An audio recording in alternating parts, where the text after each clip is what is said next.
नमस्कार. भावी संसाराची सुखस्वप्न पाहणाऱ्या तरुणी, संसारात नुकतेच पदार्पण केलेल्या नवविवाहिता किंवा संसाराची धुरा सांभाळणाऱ्या अनुभवी महिला या सर्वांना आज 8 मार्च जागतिक महिला दिनाच्या खूप खूप शुभेच्छा. आज आपण बनवतोय नाचणीचे लाडू. चला तर मग लाडू बनवायला सुरू करूया. एका पॅनमध्ये 4 मोठे चमचे तूप घेतले.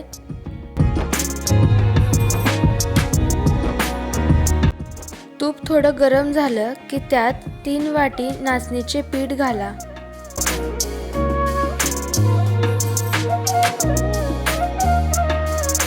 तुपावर पीठ व्यवस्थित भाजून घ्या.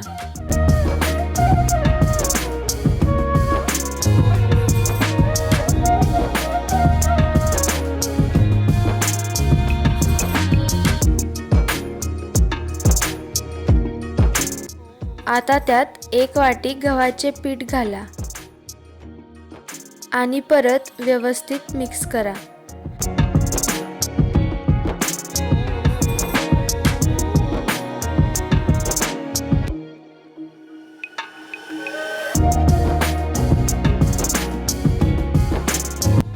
वरून अजून 4 चमचे तूप घाला आणि पीठ भाजून घ्या.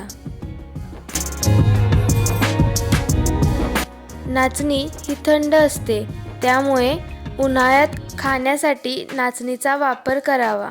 लहान मुलांना वेगळे सप्लिमेंट देतात, त्याच्याऐवजी नाचणीचे वेगवेगळे पदार्थ खाऊ घाला. जसे की आज आपण अतिशय पौष्टिक डिंक घालून नाचणीचे लाडू बनवतोय. नाचणी ही हाडासाठी अतिशय उत्तम आहे.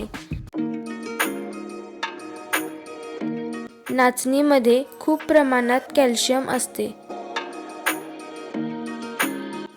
पीठ भाजत आलं की त्याचा खमंग वास येतो. तुम्ही बघू शकता पीठ भाजलेले आहे. पीठ थंड होण्यासाठी बाजूला ठेवूया. फोडणी पात्रात 2 चमचे तूप घ्या.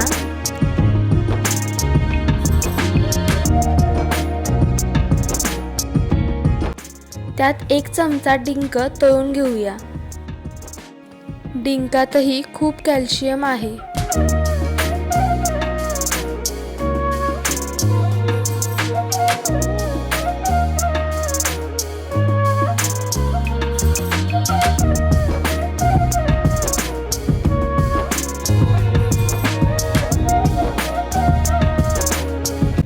त्याच तुपात बारीक चिरलेले काजू, बदाम व चारोळे भाजून घ्या.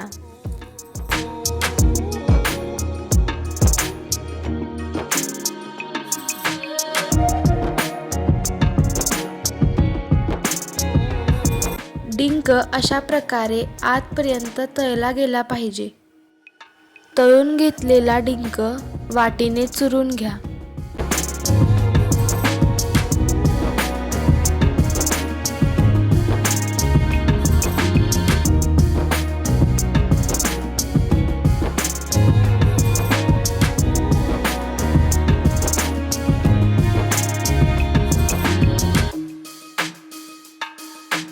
भाजलेलं पीठ थंड झालंय.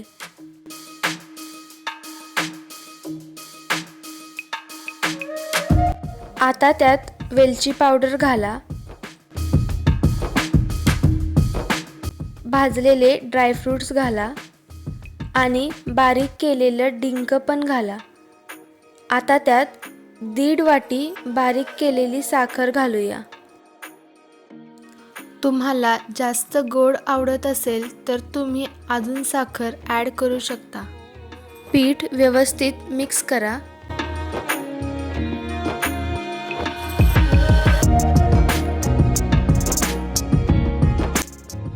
लाडू बांधण्यासाठी पिठाचा व्यवस्थित गोळा होत नाहीये, त्यामुळे त्यात अजून थोडे तूप घालूया.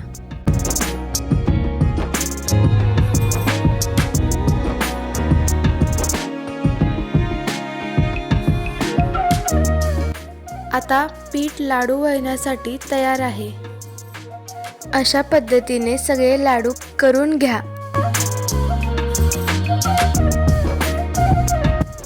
हे लाडू आपण लहान मुलांना चॉकलेटचे लाडू म्हणून देऊ शकतो.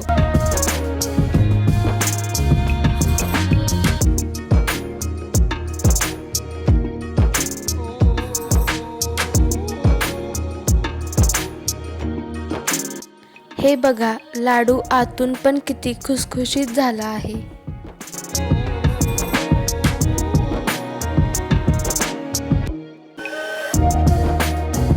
हे लाडू अतिशय पौष्टिक आहेत. नक्की करून बघा.